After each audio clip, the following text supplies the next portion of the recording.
Basically knee pain అనేది కొన్ని ఇయర్స్గా స్టార్ట్ అయ్యి హోమ్ రెమెడీస్ అని ఆయిల్స్ అని వాడుతూ ఉంటారు. సో దీనివల్ల డ్యామేజ్ అనేది ఎక్కువ అవుతుందా, లేకపోతే what is the right time for consultation? Most of the people starting లో పెయిన్ స్టార్ట్ అయినప్పుడు they don't consult doctor because they think that ఒక ఏజ్ రిలేటెడ్ వస్తుంది, ఇది తగ్గిపోతుంది, ఒక టాబ్లెట్ తీసుకుంటే ఒక ఆయింట్మెంట్ పెడితే ఓవర్ ద కౌంటర్ మెడికేషన్ తీసుకుంటే పెయిన్ తగ్గిపోతుంది అనే ఒక అపోహంతో ఉంటారు. So please consult your doctor at the earliest. మనందరికి తెలిసిందే ఆర్థరైటిస్ అనేది చాలా సఫరింగ్ పెయిన్ అని చెప్పి. ఆర్థరైటిస్ తో సఫర్ అయ్యే పేషెంట్ ఒక డైలీ లైఫ్ ఎలా ఉంటుంది? ఒక నీ పెయిన్ అనేది it inhibit from you doing so many life things. Severity which affects these arthritis patients when they ignore it and then it goes to a grade 4 arthritis. Sir basically knee pain అనేది కొన్ని ఇయర్స్గా start అయ్యి home remedies అని oils అని వాడుతూ ఉంటారు. So దీనివల్ల damage అనేది ఎక్కువ అవుతుందా, లేకపోతే what is the right time for consultation? మీకు ఒక స్టోరీ చెప్తాను. ఒక 62-year-old జెంటిల్మెన్ మన దగ్గర వచ్చారు. He use to work for a security company. ఒక మేనేజరియల్ పొజిషన్లో ఉన్నారు. He was suffering from joint pain from last 1 decade. ఒక 10 సంవత్సరాల నుంచి నీ పెయిన్ స్టార్ట్ అయింది. ఫస్ట్ ఎప్పుడు వాళ్ళ వర్క్ చేసినప్పుడు, స్టెప్స్ ఎక్కినప్పుడు, దిగినప్పుడు కొంచెం పెయిన్ స్టార్ట్ అయింది. కార్ నుంచి కూర్చొని దిగినప్పుడు లేదా ఏదో పెద్ద వెహికల్ లేవాలి అన్నప్పుడు కూడా the pain started. That time వాళ్ళు ఏం చేశారంటే ఇగ్నోర్ చేశారు. ఆ పెయిన్ని ఇగ్నోర్ చేసి ఏదో ఒకటి జెల్ పెట్టుకొని లోకల్ థెరపీ అని చేసుకొని he continue doing his work. అలా చేస్తా ఎవ్రీ ఇయర్ పెయిన్ ఎక్కువ అవుతున్నప్పుడు he didn't bother to consult a doctor. So over 5 years down the lane, 5 years తర్వాత నీలో ద పెయిన్ చాలా సివియర్ అయిపోయింది. దెన్ నీ బెండ్ అయ్యడానికి స్టార్ట్ అయిపోయింది.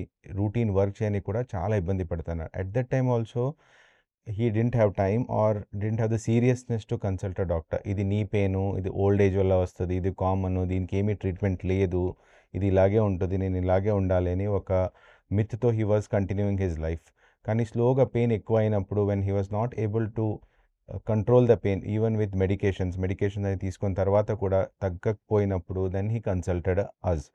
అప్పుడు when we took an X-ray, ఆ ఎక్స్రే తీసిన తర్వాత it was a grade 4 arthritis. ఒక bone and bone arthritis start అయింది.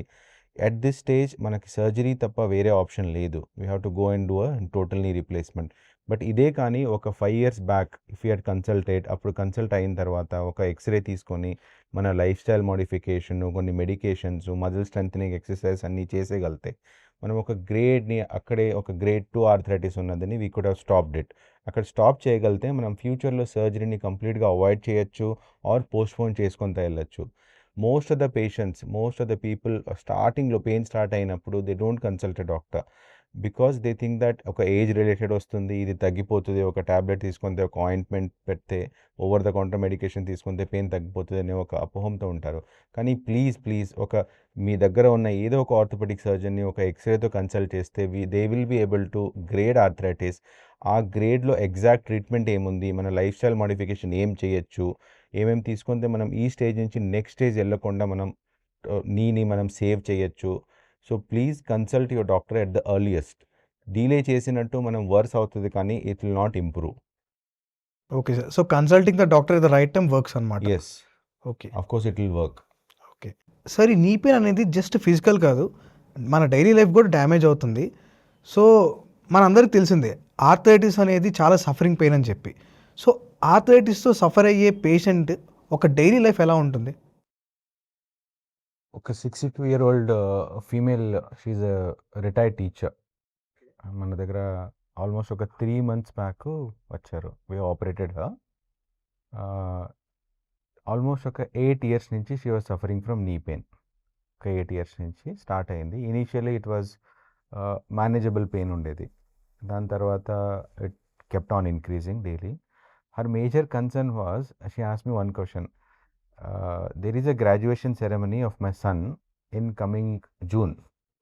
దానికి నేను వెళ్ళగలుగుతానా లేదా ఇప్పుడు సర్జరీ తర్వాత? Because 3 years back he had an undergraduate ceremony. దాని గ్రాడ్యుయేషన్ సెరమనీకి in London she was not able to attend because of her knee pains.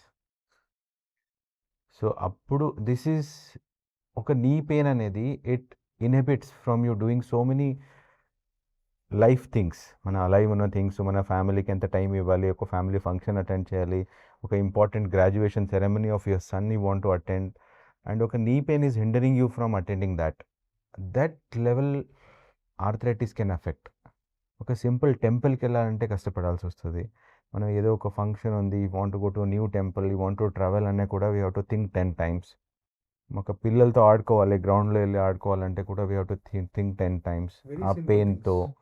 So these are the level of dismovement or severity which affects these arthritis patients when they ignore it and then it goes to a grade 4 arthritis. So life అనేది చాలా it inhibits your routine daily activities. ఒక level you tend to keep yourself stick to a certain routine. ఒక ఇంట్లోనే ఉండి ఇంట్లోనే పని చేసుకొని బయట వెళ్ళకుండా, ఫంక్షన్స్ అటెండ్ చేయకుండా, సోషలైజ్ అయ్యకుండా, ఫ్రెండ్స్ని ఫ్యామిలీస్ కలవకుండా, it restricts you to a certain limitations. ఆ రెస్ట్రిక్షన్ని మనం తీయగలుగుతాం with wonderfully done knee replacements. All the restrictions are removed. అది రిమూవ్ చేసిన తర్వాత మీ క్వాలిటీ ఆఫ్ లైఫ్ ఇంప్రూవ్ అవుతుంది. You don't have to think twice. ఒక ఫంక్షన్కి వెళ్ళాలి అంటే నేను వస్తానా, రాగలుగుతానా లేదా అని you don't have to think. So at that level we are able to execute beautifully done knee replacement and improve the quality of the life of the patients. Okay sir. So very little things కూడా మనం 2 సార్లు ఆలోచించాలి. Yes. Okay. But convocation అనేది very special moment for any parent. అది parent it is an achievement for them. They are able to give that education to his son, and adi attend cheyalekunda because of the knee pain, which can be cured, which can be completely cured. Cured kaadu, which can be completely cured. There are so many diseases, there is no cure for it, but arthritis there is a cure. Early స్టేజెస్లో మనం physiotherapy అన్నీ చేసుకొని మనం manage చేసుకోవాలి. Once it reaches we can prevent.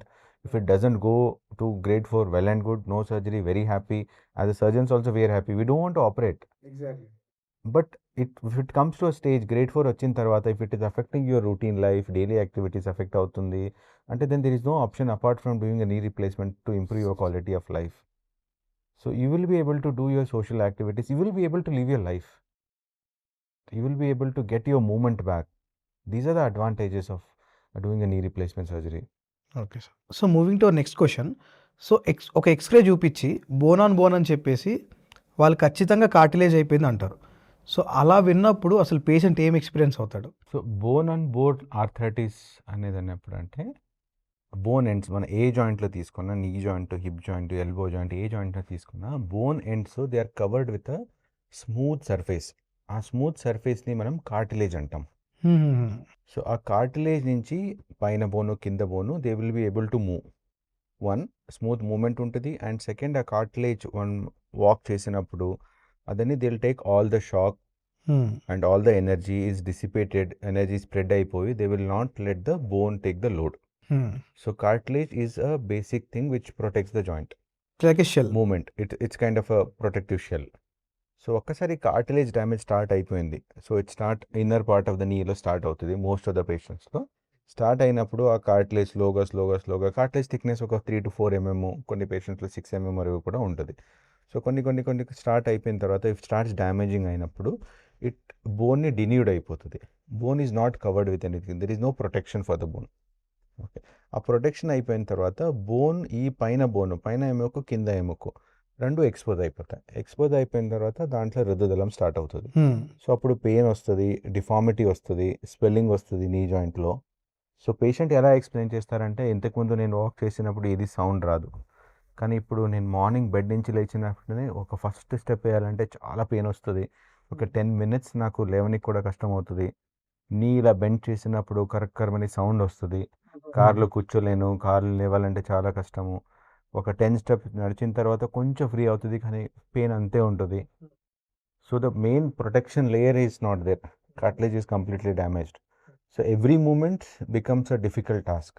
అక్కడ నేను కొంచెం move చేయాలన్నా కూడా డిఫికల్ట్ అవుతుంది, చైర్లో కూర్చోలేరు, లేవలేరు. So it limits your activity, complete limitation of activity అవుతుంది. Knee is one joint which bears so much of weight throughout the life. So it is important. Knee has done so much for your body. It does so much everyday activities which you don't realize. Sometimes we have to understand how loaded the knee is, and we have to thank it, and then we have to make sure that we protect it. Yeah. So much gratitude to our Yes, knees. we have to give some gratitude to the knee so that it doesn't give up on us. Exactly. Knee is a wonderful joint.